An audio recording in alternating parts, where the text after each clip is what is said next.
Today is National Signing Day, a very important day in the college football offseason as schools across the country receive commitments from the class of 2023. Let's hear what Lincoln Riley had to say about building the program. The Trojans secured the commitment of Folsom High School tight end Walker Lyons, who will join the Trojans in fall 2024 after he completes his LDS mission.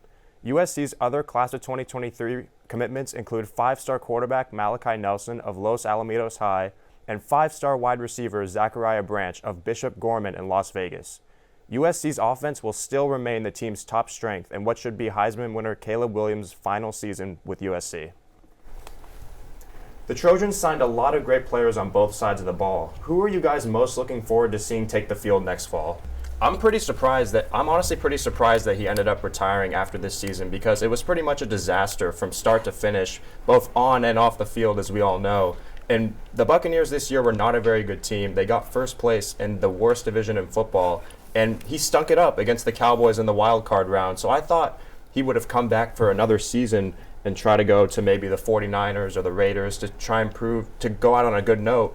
But at the same time, I do think it was the right time to retire because it was just we've seen him play for so long, and it looked like this year he was actually done, like he couldn't go any further. Me personally, if I was Tom Brady, I think the best time to retire would have been after that Super Bowl victory against the Chiefs. You go to Tampa Bay after accomplishing all you have in New England. You go to Tampa Bay, bring them a Super Bowl, retire on top. That's what I would have done. Will, I definitely see your point there because last season when they lost to the Rams in the divisional round, Tom Brady still looked really good. The Tampa Bay Buccaneers still had a bunch of support around him, and so I wasn't really that surprised when he said, hey, I'll give it a go for one more year because it still looked like there was maybe something there.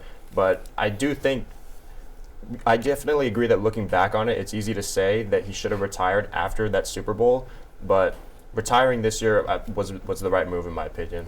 Oh. I think it's fair to say that they have solidified themselves as one of the best teams in the Pac-12. I think now the question is for basketball is how consistent are they going to be throughout the season? Because on Thursday we saw in the second half a team that could maybe even make some noise in the NCAA tournament, getting a big win over a top 10 ranked team in UCLA.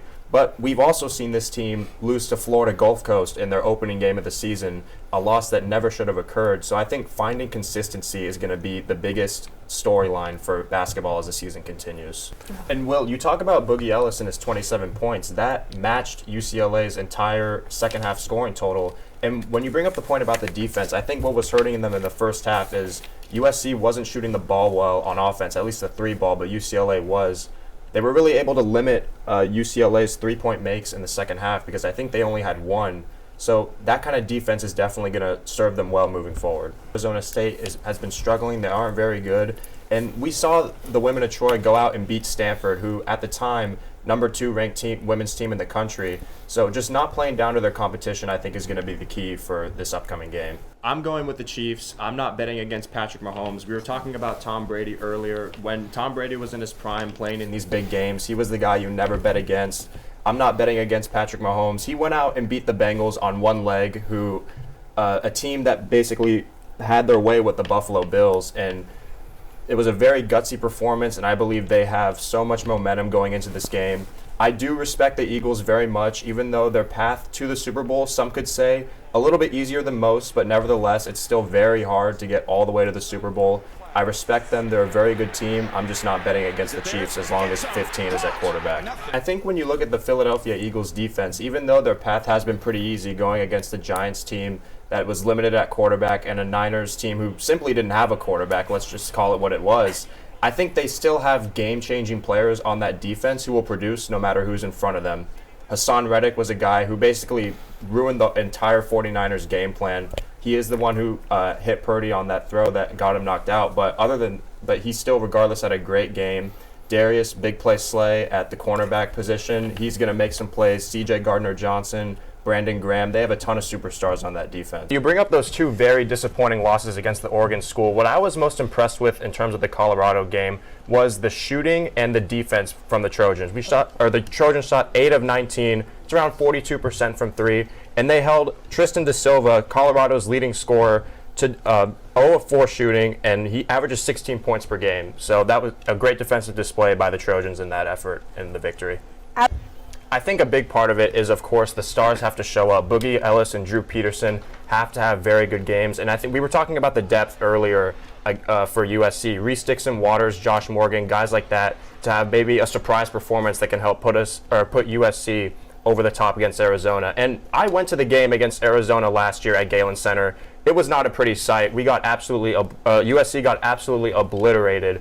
And the Trojans cannot let this game get out of hand early because it will not end well for them. Be a great game coming up. Now on to women's basketball. The women of Troy snapped a 2-game losing streak over the weekend with crucial wins over Washington and Washington State. USC came away with a close 47-43 home victory over the Huskies this past weekend. Senior forward Caddy Sissoko led the way for the Trojans with 19 points and 5 rebounds. Destiny Littleton scored 14 points, and sophomore forward Rhea Marshall was a monster defensively with 6 blocks and 10 rebounds. Against the Cougars, USC erased a 19-point deficit to secure a 68-65 comeback victory on Senior Day. The Trojans were once again led by Sissoko with a double-double, scoring 18 points and grabbing 13 rebounds. Sophomore forward Taylor Bigby and senior guard Rokia Dombia were sparks off the bench with 11 and 13 points respectively. What are your guys' thoughts on USC women's basketball after consecutive victories over the Washington schools? And then when you look at that Washington State game, how they overcame a 19-point deficit, I think you can look at that game and say it was a pretty emotional day for the Trojans. It was Senior Day. 6 seniors were honored before the game. And I think it just speaks to the identity of the team under Coach Gottlieb, the way the program is heading to overcome a deficit like that, and a huge momentum win heading into the matchup later against Oregon State tonight. So speaking of that, the women of Troy will begin their Pac-12 tournament run with a matchup against Oregon State, an opponent USC swept in 2 regular season meetings. Oregon State is coming off one of their biggest wins of the season over number 14 Arizona. Freshman forward Reagan Beers had a double-double with 24 points and 13 rebounds. The win over the Wildcats snapped Oregon State's season-long 9-game losing streak and gave the Beavers their 3rd win over a ranked opponent this season. With Oregon State coming off one of their biggest wins of the season, what does USC need to do to take care of business tonight against the Beavers? Jordan Addison's obviously going to be the player that everyone's going to have their eyes on, most likely going to be the first Trojan taken on draft night. But for me, I'm looking at Travis Dye because he had a great career at Oregon, a great lone season at USC, and it was just so unfortunate to see his season end the way it did with the leg injury. And I'm looking at him at the Combine because I think it's going to be a great opportunity for him to showcase the skills that he has. Trojan fans saw him play all year long at USC. They saw the type of back he is, but more importantly, from the coaching staff, from all the players, he was the leader of this team, the guy that rallied everybody. So it'll be very interesting to see how he can translate his skills to the next level, both on and off the field in the NFL. And also, I think you have to look at USC's defense. As much as we want to forget about last year's defensive team, how disappointing it was, we have to talk about Tuli Tuipulotu, one of the lone bright spots on that defense, creating havoc all season long, disrupting basically everything, and I expect him to be taken relatively high, maybe a day 2 guy in the draft. So I'm going to be looking forward to seeing what he can do at the Combine and where he'll be taken on draft night. Right. I think it definitely has to have an effect on his draft stock and where he will be taken, even though he, according to several mock drafts, he could potentially be the number 1 pick. It could be a quarterback, who knows. But we've seen in the past, NFL GMs and teams care a lot about character, and despite when it comes to the draft, and then despite how good of a football player you are, we've seen in the past where guys plummeted in the draft because of questionable incidents off the field where they didn't really take responsibility for it. So I think it'll definitely have an effect on his stock.